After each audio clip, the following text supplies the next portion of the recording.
అందరికీ నమస్కారం అండి.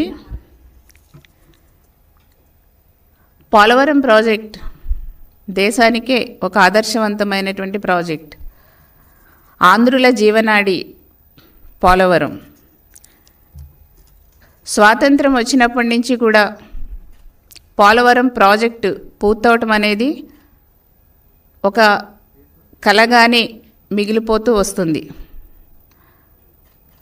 చంద్రబాబు నాయుడు గారు ముఖ్యమంత్రి అయిన తర్వాత ఒక సంకల్ప బలంతో,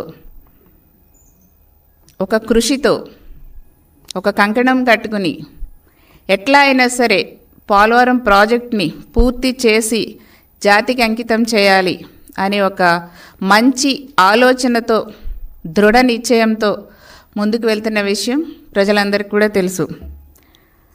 నేడు గౌరవ ముఖ్యమంత్రి వర్యులు చంద్రబాబు నాయుడు గారు ఈ పోలవరం ప్రాజెక్ట్ని వేగవంతంగా పూర్తి చేసి, అంతేకాకుండా కోట్లాది రూపాయల యొక్క వ్యయాన్ని,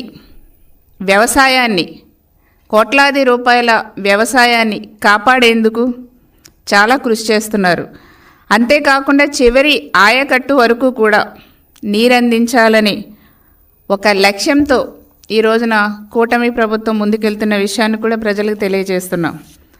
అంతేకాకుండా పోలవరం ప్రాజెక్ట్ మన రాష్ట్రాన్ని కరువు నుండి కాపాడే ఒక సంజీవన్ లాంటిది, ఒక వరప్రదాయని.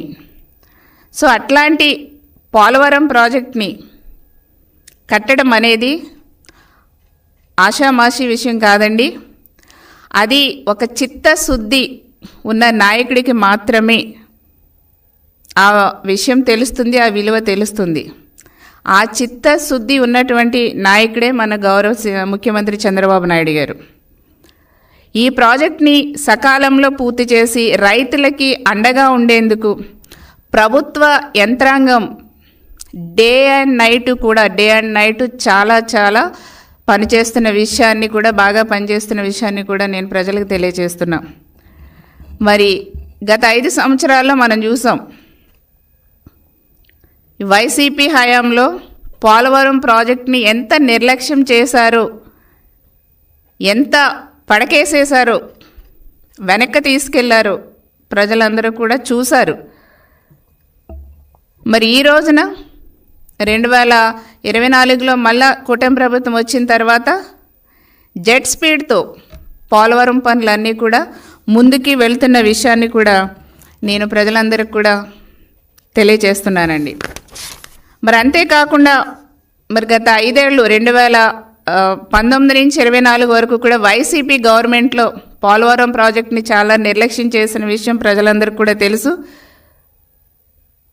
నేడు చంద్రన్న జెట్ స్పీడ్తో పరుగులు పెట్టిస్తున్నారు. కూటమి ప్రభుత్వం వచ్చిన తర్వాత ఈ 11 నెలల కాలంలో మరి 3 సార్లు సీఎం గారు పోలవరం ప్రాజెక్టు విజిట్ చేసిన విషయం ప్రజలకు తెలుసు. మరి అధికారులతో ఎంత దగ్గరుండి గైడెన్స్ ఇస్తూ ఎట్లా పనిచేస్తున్నారో కూడా ప్రజలందరూ కూడా చూస్తున్నారు, అర్థం చేసుకుంటున్నారు. అనుకున్న టైంకి ఏదైతే చెప్పామో ఆ టైంకి పోలవరం ప్రాజెక్టు నిర్మించి తీరాలనే ఒక కంకణంతో గౌరవ సీఎం గారు కూటమి ప్రభుత్వం పనిచేస్తుంది.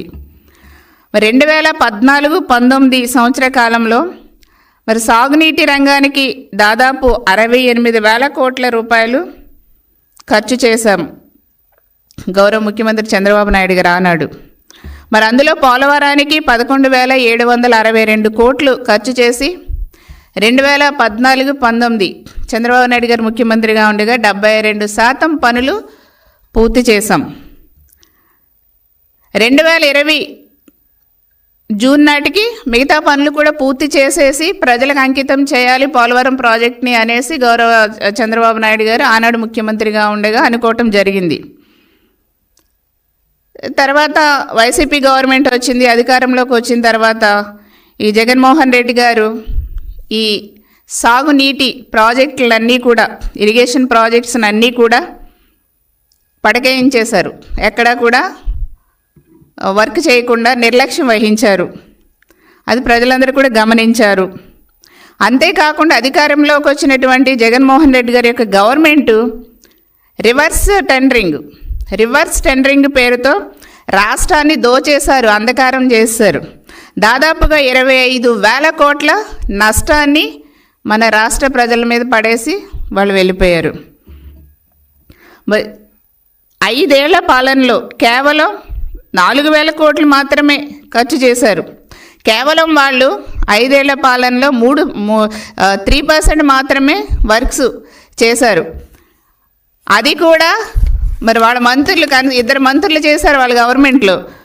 %, అంటూ అసెంబ్లీలో తొడలు కొట్టేసి నానా యాగిరి చేసేశారు. ఇరిగేషన్ గురించి, పోలవరం గురించి మాట్లాడితే మాత్రం పారిపోయిన కొంతమంది. మరి మరో మంత్రి అయితే నాకు అసలు పోలవరం గురించి అసలు అర్థమే కావట్లేదు. అసలు పోలవరం ప్రాజెక్ట్ అంటేనే నాకు అర్థం కావట్లేదు, ఇది ఎవరికీ అర్థం కాదు, ఇది అసలు పూర్తయ్యే ప్రాజెక్టే కాదు అని ఓపెన్గా మీడియాల ముందే చెప్పేసినటువంటి ఒక మంత్రిని చూసాం. సో ఇట్లాంటి మంత్రులకి ఇరిగేషన్ శాఖలు ఇచ్చేసి మొత్తం ఇంకా నాశనం చేసేయటమే కాకుండా మన రాష్ట్రానికి జీవనాడైనటువంటి పోలవరం ప్రాజెక్టుపై కనీస అవగాహన లేకుండా, చిత్తశుద్ధి అనేది అసలు లేకుండా వాళ్ళు ఇష్టాసారంగా మాట్లాడి వాళ్ళ ఇష్టాసారంగా ప్రాజెక్ట్ని అతలాకుతలం చేసేశారు. మరి అంతేకాకుండా చూస్తే పోలవరం ప్రాజెక్టుకి కేంద్రం ఇచ్చినటువంటి 3,385 కోట్లను జగన్ టైంలో దారి మళ్లించేశారు, డైవర్షన్ చేసేశారు.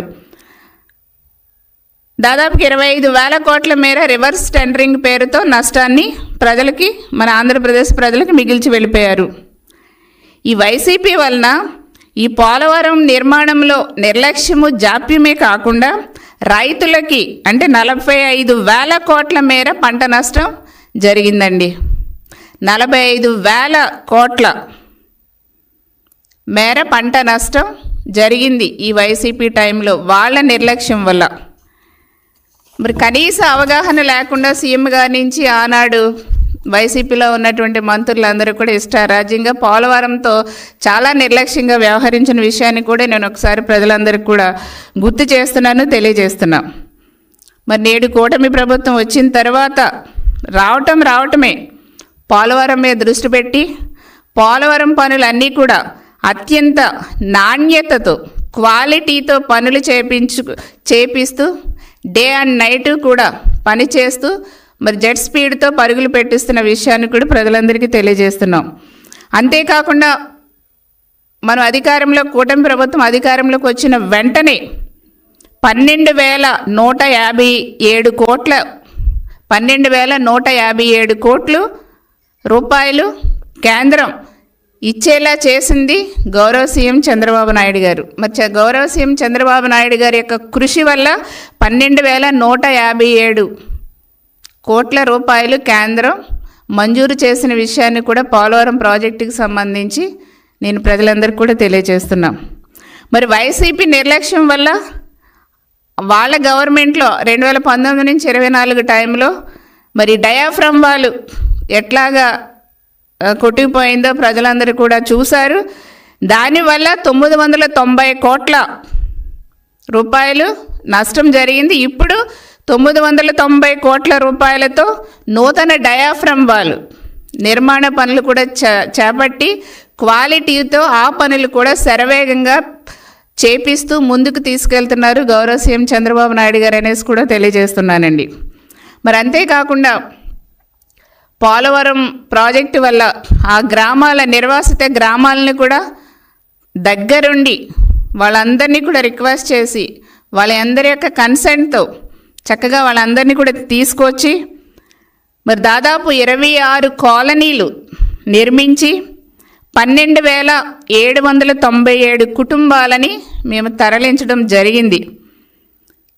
వాళ్ళ అకౌంట్లో డబ్బులు కూడా జమ చేయటం జరిగిందనేసి కూడా నేను ప్రజలకు తెలియజేస్తున్నా.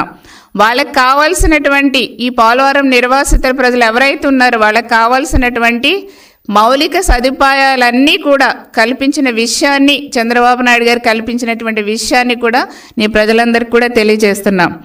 మరి జగన్ గారి గవర్నమెంట్లో ఒక్క ఇల్లు కూడా కట్టించలేదండి. అసలు నిర్వాసితులను అసలు పట్టించుకోలేదండి. కనీసం వాళ్ళకి నష్టపరిహారం ఇవ్వలేదండి. కానీ టీడీపీ టైంలో 26 కాలనీస్ నిర్మించాం, 12,797 మందిని మేము తరలించాం, వాళ్ళందరికీ కూడా మౌలిక సదుపాయాలు కల్పించాం. మరి అంతేకాకుండా ఇంకా మిగిలి ఉన్నటువంటి నిర్వాసితులకి మన సంక్రాంతికి 1,000 కోట్ల రూపాయలు విడుదల చేశారు గౌరవ ముఖ్యమంత్రి చంద్రబాబు నాయుడు గారు. మొన్నే మార్చి నెలలో కూడా వాళ్ళతో స్వయంగా వాళ్ళ దగ్గరికి వెళ్ళి వాళ్ళ కష్ట సుఖాలు కూడా తెలుసుకొని వాళ్ళతో మాట్లాడిన విషయం కూడా మీకు అందరికి కూడా తెలియజేస్తున్నా, ప్రజలందరూ కూడా చూశారు. మరి పోలవరం ఎడవ కాలువ పనులకు సంబంధించి మరొక 1,000 కోట్లతో 8 దశల్లో వేగవంతంగా పనులు జరుగుతున్న విషయాన్ని కూడా నేను ప్రజలందరికీ కూడా తెలియజేస్తున్నాం. మరి ఈ రోజున ఒక గొప్ప విషయం ఏంటంటే, నేడు పోలవరం ప్రాజెక్టుకు సంబంధించి అంతర్జాతీయ నిపుణులు సందర్శించి దిశానిర్దేశం చేస్తున్నారు. అక్కడ అవన్నీ చూస్తూ అవన్నీ పరిశీలన చేస్తున్నారంటే దీనికి అంతటికీ కారణం గౌరవ ముఖ్యమంత్రి చంద్రబాబు నాయుడు గారి యొక్క చొరవ అనేసి కూడా నేను ప్రజలందరికీ కూడా తెలియజేస్తున్నాను.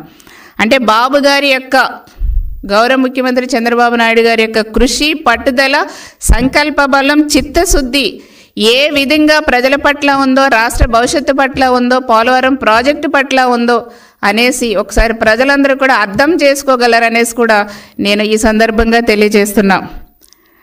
మరి ఇట్లాంటి గొప్ప ప్రాజెక్టు మరి అనుకున్న టైంకి పూర్తి చేసేలాగా ఒక లక్ష్యాన్ని ఏర్పరచుకుని ఒక సంకల్ప బలంతో కూటమి ప్రభుత్వం ముందుకెళ్తున్న విషయాన్ని కూడా నేను ప్రజలందరికీ కూడా తెలియజేస్తున్నానండి.